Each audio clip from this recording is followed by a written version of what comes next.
playing music, I'm imagining that the atmosphere and the ambiance is very important, right? To go hunting for weird objects and bring them back. I just got this in Olympia yesterday. Yeah. $7. Sounds beautiful though. And actually this snare, it's from another song. I'm making a hip hop track with Tom Green at the moment. I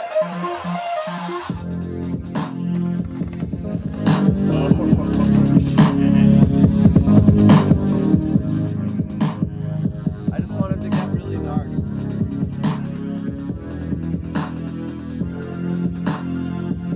I think it should be really angry too.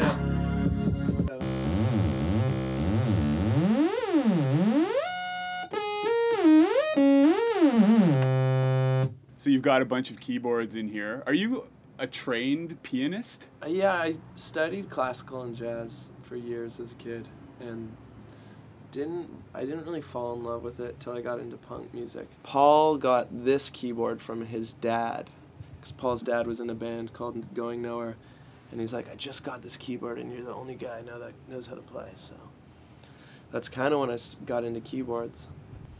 I stopped making pianos shortly after because they didn't do a great job, but I like it.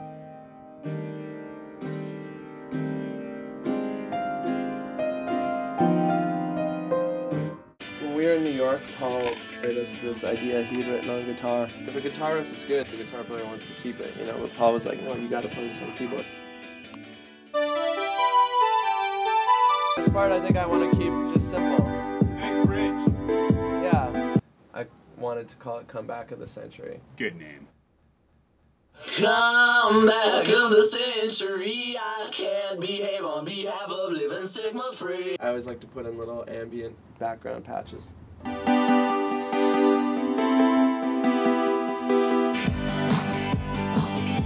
Sometimes we'll play a show that kind of pays the rent for for months, but for the most part as a musician you're always working for free or often like paying to play, you know. It's just so expensive to be an artist or a musician or a comedian or whatever in Vancouver. Like, it's such an expensive city.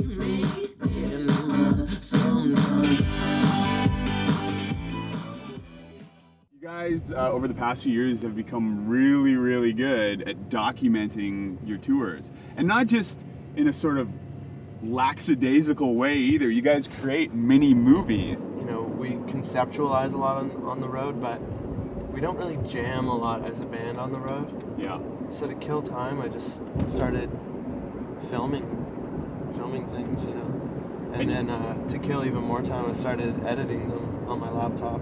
The last few years, we've started seeing so much footage of everyone doing everything that it was only natural to start feeling more comfortable, you know, as a rock band, to show more as well.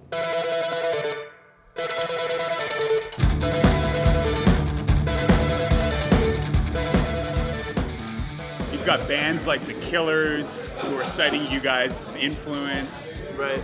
Why do you want to stay here in BC? Why do you want to stay here and call Vancouver home? This is one of the few cities that combines being big enough that there's things going on, there's bands playing here, there's a community, there's art and culture, and it's bubbling, but it's still small enough that I can just walk to my studio, work 18 hours and walk home. I need a guidance. I don't give a shit about being seen or being around famous people, and I just want to be a nerd in my own little private space, and that's how I operate, you know. You know, as I wake up in the morning and I have an idea, and I feel frustrated unless I get to try it out that day. Even doing this interview is like driving me crazy because I have like so many things I want to try now. I don't even know half the shit I'm saying to you right now because I'm thinking about 1,000 things I'm gonna go do as soon as this is over, but that's like a high, and it's kind of a bad thing because your hygiene suffers and your relationships suffer and your family gets mad at you. So it is kind of like a drug, but but it's definitely a good drug.